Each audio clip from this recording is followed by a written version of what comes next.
Assalamu alaikum wa rahmatullah, j'espère que vous allez bien. Vous êtes de plus en plus nombreux sur la chaîne, alhamdulillah. C'est pour cela que je tenais déjà à vous remercier pour votre soutien et par la même occasion à vous adresser un petit message, ou plutôt un conseil.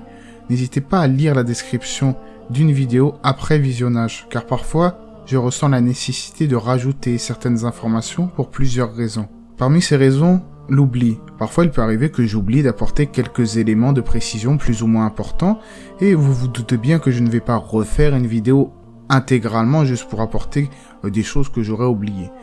Également, l'agrémentation. Souvent, dans la description de la vidéo, j'ajoute des choses. C'est mon petit côté perfectionniste. J'ajoute des liens, des paroles qui vont dans le sens du sujet de la recherche. Donc, il est toujours intéressant de lire les descriptions sur un sujet qui vous a intéressé afin d'être tenu au courant peut-être des éventuels ajouts ou mises à jour de ma part. Également, ça peut être une rectification. Il arrive que parfois je veuille rectifier des propos mal formulés ou des éventuelles erreurs. Par exemple, dans ma vidéo « Allah s'est établi istawa sur le trône », j'ai laissé entendre que l'imam An-Nawawi ibn Hajar al-Asqalani était Ash'ari.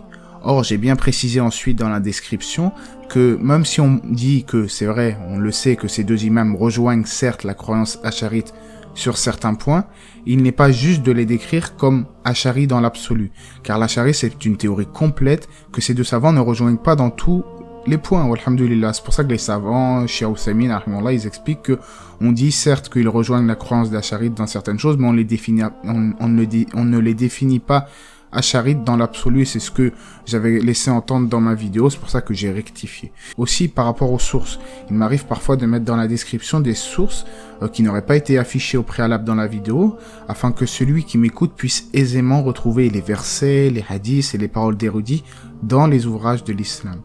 Voilà ce que j'ai pu dire au sujet des descriptions des vidéos, bien que je comprends que certaines personnes n'aiment pas spécialement lire les descriptions, ou que selon la plateforme, la description ne s'affiche pas, mais en tout cas ce n'était qu'un conseil fraternel.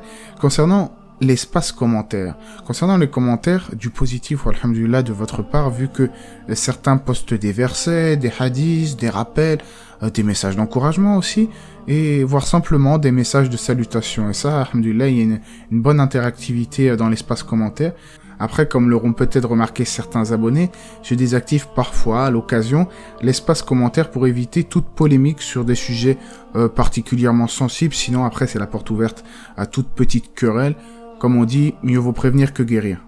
Enfin, les spams dans l'espace commentaire, c'est-à-dire les messages à répétition, ou des fois, les gens ils envoient 3, 4, 5, 6 messages d'affilée. Non, les spams, les hors-sujets seront supprimés, afin que cela ne devienne pas un cirque, évidemment, je pense que vous comprenez.